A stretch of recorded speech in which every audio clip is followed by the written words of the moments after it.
वाले वीडियो में हम माध्यम के बारे में बताए थे। उसमें लिखाए थे कि माध्यम दो प्रकार का होता है। तो दो प्रकार का होता है, दोनों का नाम लिखाए थे, सघन माध्यम और विरल माध्यम लिखाए थे। ठीक है, लेकिन इससे पहले वाले वीडियो में हम इन दोनों का परिभाषा नहीं लिखाए थे, इसीलिए इस वीडियो में हम इन दोनों का परिभाषा बता रहे हैं। ठीक है, और इससे आगे जो भी टॉपिक्स होगा उसके बारे में बता रहे हैं। तो पहला था सघन माध्यम, दूसरा था विरल माध्यम।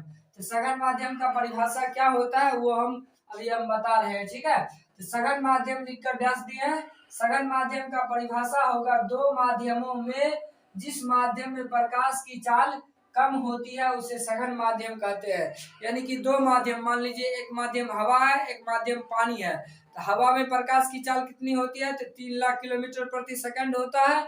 और पानी में प्रकाश की चाल कितना होता है? तो पानी में 2,25,000 किलोमीटर प्रति सेकंड होता है। यानी कि हवा में प्रकाश 1 सेकंड में 3 लाख किलोमीटर तक चलता है और पानी में प्रकाश 1 सेकंड में 2,25,000 किलोमीटर तक चलता है। यानी दोनों में बीच का डिफरेंस है 75,000। यानी हवा में प्रकाश तेज चलता है, पानी में कम चलता है। यानी जिन चीजों में कम चलता है वो हो गया उसका सघन माध्यम। ठीक है, सघन मतलब होता है कि कम चलना, यानी उसमें कठिनाई ज्यादा होता है।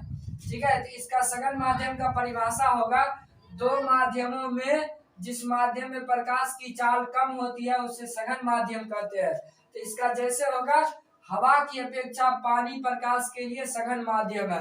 यानी कि हवा और पानी में तुलना किया जाएगा ना, तो पानी में प्रकाश कम स्पीड से चलता है। ठीक है, तो इसीलिए प्रकाश के लिए पानी हो गया सघन माध्यम। ठीक है, अब इससे आगे है दूसरा विरल माध्यम। तो विरल माध्यम का परिभाषा क्या होगा? तो विरल माध्यम का परिभाषा होगा दो माध्यमों में जिस माध्यम में प्रकाश की चाल अधिक होती है।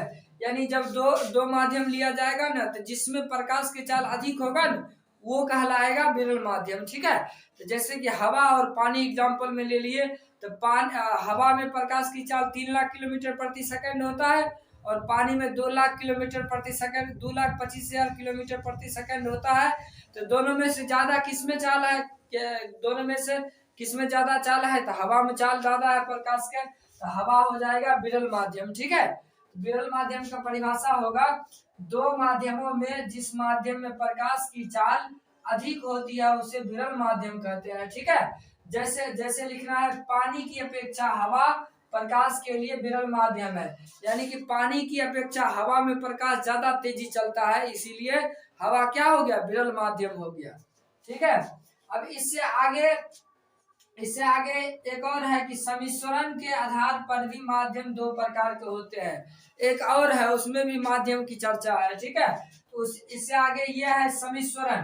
तो सम्मिश्रण के आधार पर भी माध्यम दो प्रकार के होते हैं।